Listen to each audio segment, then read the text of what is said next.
नमस्कार मित्रांनो, आई कुठे काय करते या मालिकेच्या आजच्या भागात आपण पाहणार आहोत. कांचन अरुंधतीला म्हणत असते, नशीब जानकीला काही झालं नाही, नाहीतर माझा तर जीव टांगणीला लागला होता. तर आप्पासुद्धा म्हणतात, हो मला सुद्धा खूप टेन्शन आलं होतं. नशीब जानकीच्या पोटात दुखत होतं म्हणून ती रडत होती. तेवढ्यातच ईशा तेथे येते आणि ती म्हणते, म्हणजे जानकीला काही व्हावं अशी इच्छा होती का तुमची? तर अरुंधती तिला म्हणते, काय बोलतीयस तू ईशा? कांचन म्हणते, अगं असं कसं वाटेल आम्हाला, आमचं खूप प्रेम आहे जानकीवर. तर ईशा म्हणते, आजी एवढं प्रेम असतं ना तर तू सुद्धा जानकी बरोबर जाऊन बसली असतीस. आप्पांना एकट्यांना का पाठवलं? एकतर त्यांना काही कळत नाही, त्यांना धड काही आठवत सुद्धा नाही. आप्पांमुळे कधीतरी कोणाला काहीतरी होणारच आहे. तर आप्पा म्हणतात, नाही अगं ईशा बाळा, असं काही होणार नाही. पुढच्या वेळी मी ते औषध 10 वेळा तपासेल आणि मगच जानकीला देईल. तर ईशा म्हणते, आप्पा आता पुढची वेळ येणारच नाही. मला नाही वाटत आता अभिदादा जानकीला तुमच्या भरोशावर सोडेल. तर अरुंधती ईशाला ओरडते, तिला म्हणते, डॉक्टर काय म्हणाले ते तू ऐकलं नाहीस का? आप्पांनी दिलेल्या सिरपमुळे जानकीला काहीही झालेलं नाहीये, त्यांना का बोलतीयस तू? तर ईशा म्हणते, आज जानकीला काही झालं नसलं तरी उद्या होऊच शकतं. आप्पांचं वय झालंय आता, त्यांना जानकीला सांभाळता येत नाही. तर अरुंधती म्हणत असते, ईशा खूप झालं तुझं, बंद कर आता. बोलण्याचं सगळं ताळतंत्र सोडलंस तू. हॉस्पिटलमध्ये सुद्धा नको ती बडबड करत होतीस. तुला कळतंय का तू किती चुकीचं बोलतीयस ते?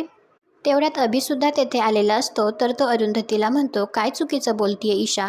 आज जानकीला काही झालं नाही म्हणून. पण आप्पासुद्धा शुअर नव्हते ना की त्यांनी जानकीला योग्य सिरप दिलं की नाही हे त्यांनाही कळत नव्हतं. त्यांच्या जीवावर कसं सोडून जायचं मुलांना? तर कांचन म्हणते, अभि आम्ही डोळ्यात तेल घालून जानकीकडे लक्ष ठेवत असतो. आजपर्यंत कधी तिला खर्चटलं सुद्धा नाही. जानकी यांच्याकडे जितकी खुश असते ना तितकी कोणाकडेही नसते. तर अभि म्हणतो, जाऊ दे, मला ना आता या भानगडीतच पडायचं नाहीये. मी सरळ जानकीला सांभाळायला एखादी बाई ठेवतो, नाहीतर सरळ तिला पाळणा घरात नेऊन सोडतो. तर अरुंधती लगेच अभिला म्हणते, अभि तुझा आई आप्पांवर विश्वास नाही आणि त्या पाळणा घरातल्या परक्या लोकांवर विश्वास आहे. अरे आजकालच्या मुलांना आजी आजोबांचं प्रेम मिळत नाही. तुझी मुलगी नशीबवान आहे, तिला पणजी पंजोबांचं प्रेम मिळतंय. एवढ्या मोठ्या घराण्यात एवढ्या मोठ्या माणसांबरोबर राहायला मिळतंय. यात आनंद मानायचा सोडून तू खुसपटं काढतोयस. तर ईशा म्हणते, आई या सगळ्यातून ना तुला आनंद मिळत असेल, आम्हाला नाही. जॉईंट फॅमिलीपेक्षा आम्हाला न्यूक्लिअर फॅमिली जास्त आवडते. आपल्या मुलांसाठी आपल्याला हवं ते करता येतं. उगाच जुने विचार फॉलो करावे लागत नाहीत. तर अभिसुद्धा म्हणतो, नाहीतर काय, सारखं तेच तेच चेहरे बघून कंटाळा येतो. तेच घर, तेच माणसं, काही चेंजच नाही आहे आयुष्यात. तर ईशा म्हणते, मला काय वाटतं माहिती आहे का, आजी आणि आप्पा आता थकलेत. सगळ्यांना अडचण होऊ नये म्हणून आता त्यांनी गावी जाऊन राहायला हवं. पण ते करणार नाहीत, कारण त्यांचा जीव या घरात अडकलाय. त्यामुळे त्यांचा पाय काही इकडून निघणार नाही. आजीचं तर नाहीच नाही, कारण हे घर तीच कंट्रोल करते ना. हे सगळं ऐकून तर कांचन आणि आप्पांना खूप वाईट वाटत असतं. कांचन ईशाला म्हणते, तुला असं वाटतं का गं खरंच? आपल्या घरात मी कधी कोणावर बंधनं घातली आहेत? तू सुद्धा तुझं आयुष्य तुला हवं तसं जगतेच आहेस की. इतकी वर्ष तुला आमची अडचण वाटली नाही, आजच अचानक का वाटायला लागली? अगं एवढूशी होतीस तू, तेव्हापासून तळहातावर वाढवलंय मी तुला, आणि आज तूच मला उलट उत्तरं देतीयस. तर आप्पा म्हणतात, कांचन काही बोलू नकोस. अगं मुलांचं बरोबर आहे. अलीकडे आपला विसराळूपणा वाढत चाललाय. घरामध्ये कुठल्याही कामामध्ये आपली मदत होत नाही. खायला कार आणि भुईला भार असं झालंय. देव आपल्याला बोलावत नाही म्हणून आपण जगतो आहोत. त्यामुळे मुलांना आपली अडचण होणं अतिशय स्वाभाविक आहे. इकडे यश आरोहीला विचारतो, कुठे होतीस तू? तर आरोही म्हणते, जानकीला बघायला गेले होते. तुम्ही कोणी मला हॉस्पिटलमध्ये येऊ दिलं नाही म्हणून मी तिला बघून आले ना. तर यश म्हणत असतो, आरोही अगं तिकडे इन्फेक्शनचा धोका असतो म्हणून मी तुला नाही म्हणलो होतो, आणि जानकी आता बरी आहे. फार काळजी करण्यासारखं काहीच नाही. तर आरोही म्हणते, हो अरे पण अनघा खूप घाबरली होती. तर यश म्हणतो, हो आणि आजी आणि आप्पासुद्धा खूप घाबरलेत. मला तर त्यांची अवस्थाच बघवत नाहीये. यशला वाईट वाटून त्याच्या डोळ्यातून पाणी येत असतं. तर आरोही त्याला विचारते, यश काय झालं? तर यश म्हणत असतो, काही नाही. तर आरोही म्हणते, काय नाही काय, सांग काय झालंय ते, तुला बरं वाटेल, बोल. तर यश सांगतो, लहानपणापासून मी आप्पांच्या खूप क्लोज आहे. त्यांनी ईशाला, मला आणि अभिला वाढवलंय. मी जेव्हा जेव्हा आजारी असायचो ना तेव्हा आप्पा माझ्या उशाशी बसून असायचे. रात्रभर जागेवरून उठायचे सुद्धा नाहीत ते. तर आरोही म्हणते, माहिती आहे मला, तुमचं एकमेकांवरचं प्रेम दिसतं. तुझं जेवढं आप्पांवर प्रेम आहे ना तेवढंच आप्पांचंही तुझ्यावर प्रेम आहे यश. अरे ते अजूनही किती काही काही करतात तुमच्यासाठी. तर यश म्हणतो, पण हे अभिला आणि ईशाला दिसत नाही ना. आज हॉस्पिटलमध्ये फडाफडा वाटेल तसं बोलत होते ते आप्पांना. त्या दोघांना लाज कशी वाटत नाही. या अभिला जेव्हा लहानपणी कांजण्या झाल्या होत्या ना, तेव्हा आप्पांनी त्याची सेवा केली आहे. बाबा त्यांच्या कामामध्ये बिझी असायचे. आई आणि आप्पा आळीपाळीने त्याच्यासाठी धावायचे. आणि ईशा तर बेअक्कलच आहे. आजीला आजही तिची किती काळजी असते ग. तिला यायला जरासा उशीर झाला तर देवाचा धावा करते ती. पण ईशाला हेच आजीचं वागणं आवडत नाही. आजीने तिच्यासाठी किती उपास तापास आणि नवस केलेत ना, हे तिलासुद्धा माहिती नाही. आजी आणि आप्पांशिवाय हे घर चालणार नाही आरोही. इकडे आप्पा हात जोडतच ईशा आणि अभिला म्हणतात, माफ करा मला. पुन्हा अशी चूक होणार नाही. मी आणि कांचन आम्ही लवकरात लवकर हे घर सोडून जाऊ. त्यामुळे तुम्हाला तुमचं आयुष्य मोकळेपणाने जगता येईल. तर अरुंधती म्हणते, आप्पा हे काय बोलताय तुम्ही? ईशाचं अभिचं बोलणं का मनाला लावून घेताय? आप्पा हे तुमचं घर आहे. तुम्ही हे सोडून कुठेही जायचं नाहीये. तर ईशा अरुंधतीला म्हणते, तुला जर इतका पुळका वाटतोय त्यांचा तर त्यांना तुझ्या घरी घेऊन जा ना. नाहीतरी तू एकटीच राहतेस.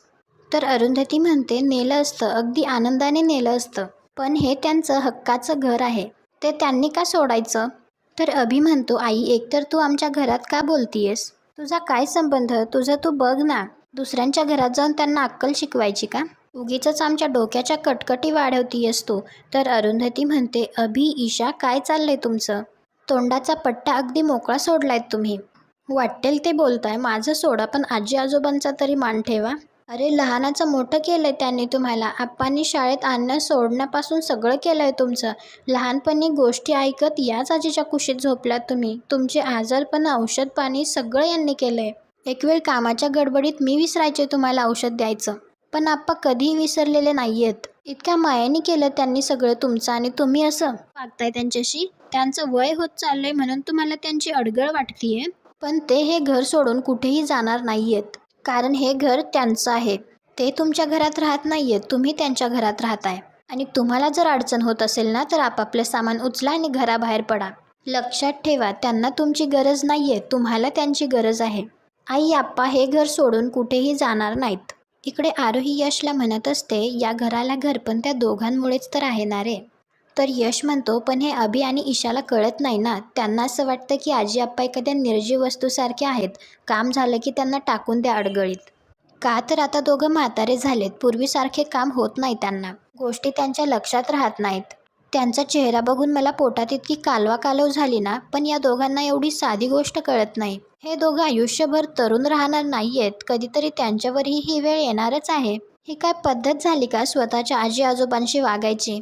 तर आरोही यशला म्हणते, तू आता शांत राहा. जे झालं ते झालं. आजी आप्पांना आपण दुखवायचं नाही हे आपण आपल्यापुरतं ठरवूया ना. आपण त्यांची काळजी घेऊ.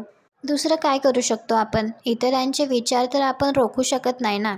तर यश म्हणतो, मला आता आप्पांची काळजी वाटायला लागली आहे. त्यांना अभिचं आणि ईशाचं बोलणं खूप हर्ट झालंय. खूप मनाला लागलंय त्यांच्या. या सगळ्या त्रासामुळे त्यांनी उगाच भलता सलता निर्णय घ्यायला नको.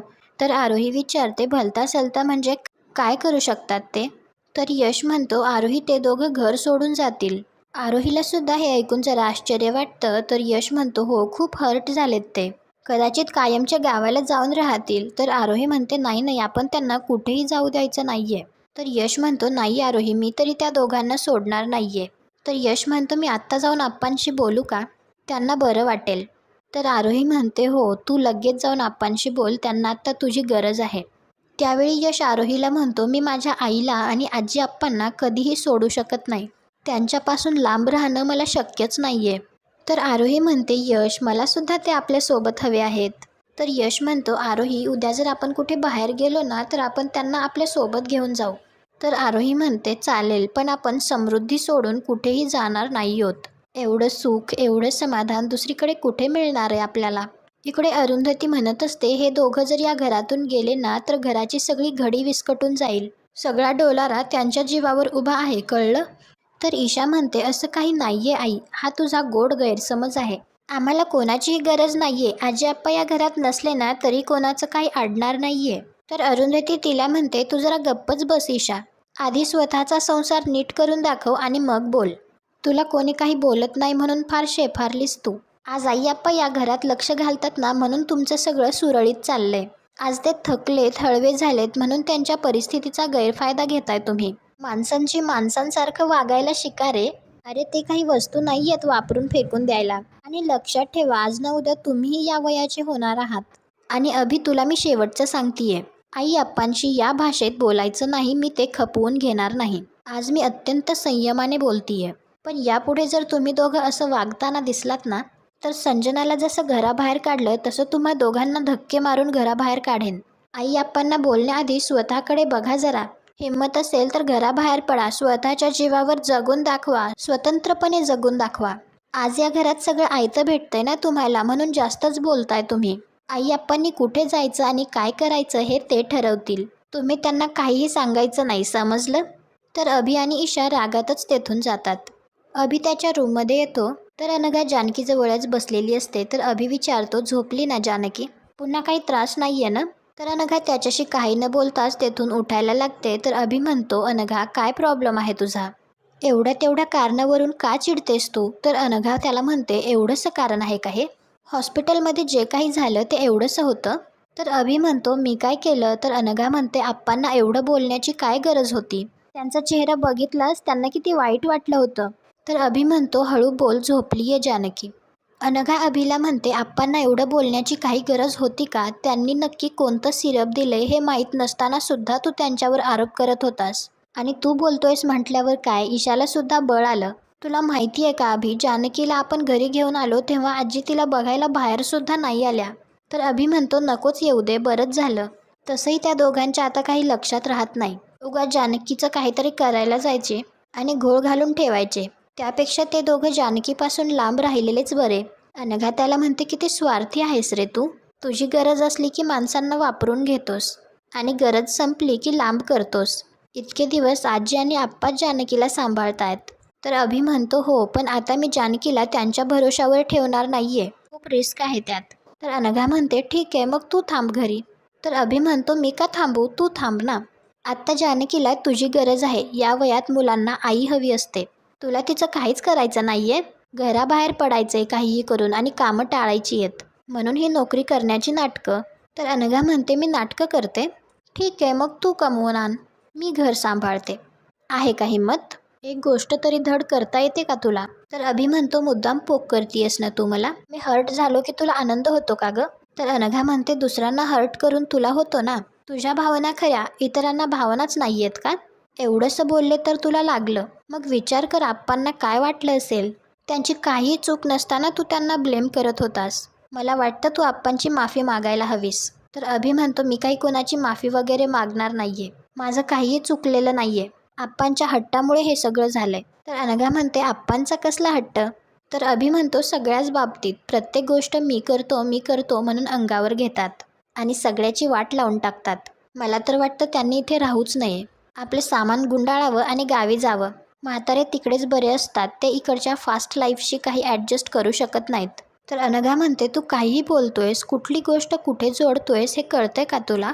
तर अभि म्हणतो, हे बघ, त्यांच्या वागण्याचा माझ्या डोक्याला त्रास होतोय. ते इकडे असले ना तर कोणाला नीट जगू देत नाहीत. ते इकडून गेले की आपलं आयुष्य छान होईल. फुकटची डोक्याला कटकट आहे यांची. आणि अभि तेथून सुद्धा रागातच जातो.